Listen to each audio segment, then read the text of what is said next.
Yeah, he pointed a gun in your face at 7 years old. Dieckmann, you're on the air. What's up, guys? I want Dieckmann to call in today. He has some crazy dad stories, which is always great. You called in a while ago and told us your dad was a big alcoholic, an addict, correct? Still is. Still is. Are you close to your dad? Yeah. You close to him? Not really. Last time I saw him was a year ago at my grandmother's 90th birthday party. Oh. And after that, it was a few years. And when he met my wife for the first time last year, I was at that party. So He didn't go I've been to with my wife over 6 years. So. Right. So he didn't even go. Did you even have a big wedding or anything? No, when we got married, it was kind of really quick. And Yeah. we did a courthouse wedding and then had like a small reception and everything because I was still in the military at the time. Right. But he wasn't at any of my brother's weddings, so Wow. there's three of us, so he missed all of them. So what's he up to now? Last thing I know about him, he's been living with two convicted felons. One's a drug dealer, the other one's a sex offender, I believe. Jesus. Wow. So just a couple of notes here. Well, you brought it up last time. Yeah, he pointed a gun in your face at 7 years old, and then Yeah. your brother had to hold a shotgun to him to take the gun out of your face. Is that correct? Yeah. Why? Oh, God damn. When I listened back, we didn't explore why. Why did he point the gun in your face? I was so young, I don't remember. Yeah. But it's not the first gun story I have with my family, so... Go on. Did I tell you that he robbed my mother at gunpoint? This is how they kind of left each other, correct? Yeah, because he robbed her and took the family's life savings and ran off and got robbed by a hooker in Arkansas. Yep. Oh. 15 grand or something like that was something. Yeah. That's 15 grand is a lot of money for, a blue-collar couple to save up in the early 90s. Yeah. It's a lot for me now if I could get it. I'll Yeah. have to get my Were all hands on- those guns, when they were pointed, but they're all loaded, right? Oh, yeah. Safety's off. I don't know. I know a story of my mom likes to tell things that I don't want to hear, but she said it. Basically, my dad used to think it would be funny to point guns at her that weren't loaded when they were in the bedroom. Why? And Like I don't know. When they're in the having- bedroom, meaning like it being intimate. Yeah, being intimate. Jesus Yeah. Christ. Holy So fuck. he thought it would be funny, and it scared the shit out of my mom. So Your mom kind of liked it at first, is that right? no, she didn't. No, she didn't like it. Like he would pull guns on her and like, oh, it's weird shit. And so Right. she tied him up, thinking he was gonna get his freak on. Yeah. Instead, she pulled out a loaded gun and held it to his face. And said what? Like, don't ever point a gun at me again or something? Yeah, and then afterward, beat the living shit out of her. So. Easily. Your mom's a lesbian now, and I don't know if I asked this last time. Do you think she's a lesbian just because she hates men so much? Like, this is fucking horrible. She doesn't hate men, but I think it's definitely fear-driven. Yeah. Even though all the relationships she's ever been in after that have been usually violent or not good at all. How's your like self-destructive. She's got self-destructive behavior like a motherfucker. How old were you when your dad left? I don't know. The whole timeline's hazy, but I want to say like around 10 or 11, maybe 10. When did your mom come out saying that she was a lesbian? Shortly afterwards. Oh. Was it surprising to you, or were you like, yeah, this makes sense? I honestly didn't care. I didn't even like... It wasn't even like a thought. I was like, okay, it doesn't bother me. One of my favorite things you said was that your nickname became JakedykeMom in school. that was pretty awesome. That's pretty funny. I mean, the elementary kids. Oh, yeah, it's funny to laugh about it now, but it's like, I don't know, stupid kid shit. I know. It's so dumb. It's like so obvious. This kid, JakedykeMom. I like Jerk Dieckmann, too. That's a good one, too. Yeah. Jerk Dieckmann. My mother's crazy as shit, and she's fucked up a lot. Yeah. But she's extremely good with my niece. Like, she's an awesome grandmother and shit. Like, my mom is an alcoholic, but when my niece is around, she definitely keeps it in check. And if she gets a little weird, my brother just leaves. He's not rude. Really? They're like, oh, just time to go. Yeah, she drinks a little too much still.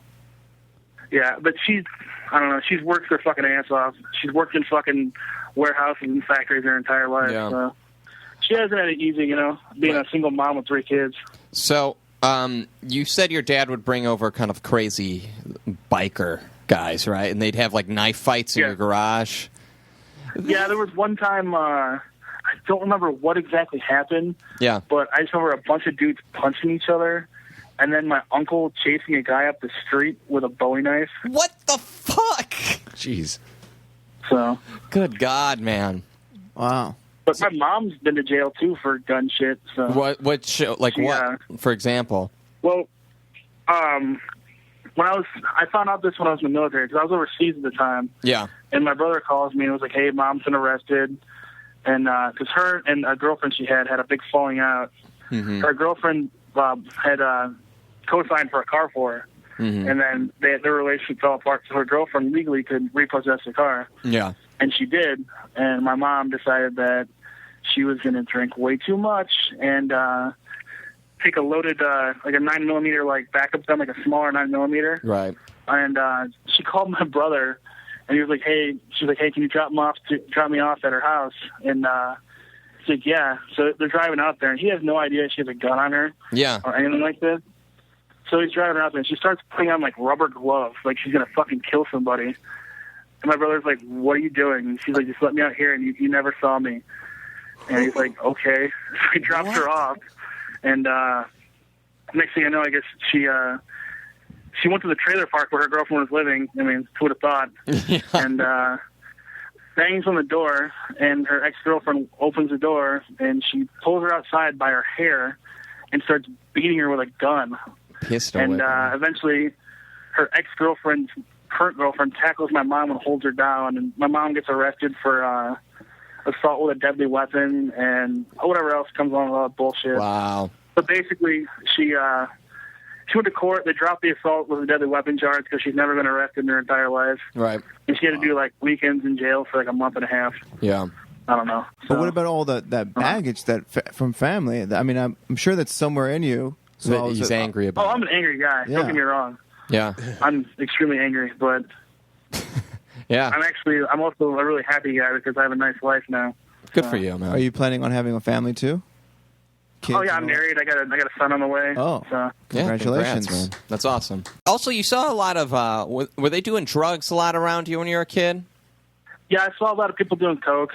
Yeah, yeah. I remember my dad smoking a bong at the breakfast table.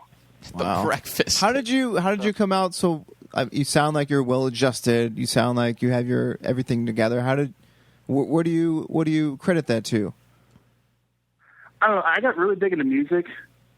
Like I got really into like hardcore and metal and punk. Dive into something. Saved my life. Yeah. What's it? You kind of you found something to dive into and not. Yeah, like I definitely credit. I don't know if you guys know who Hatebreed is, but their album Perseverance totally changed my life when I was like 16. So you were homeless at one point, right? You're living out of your mom's car.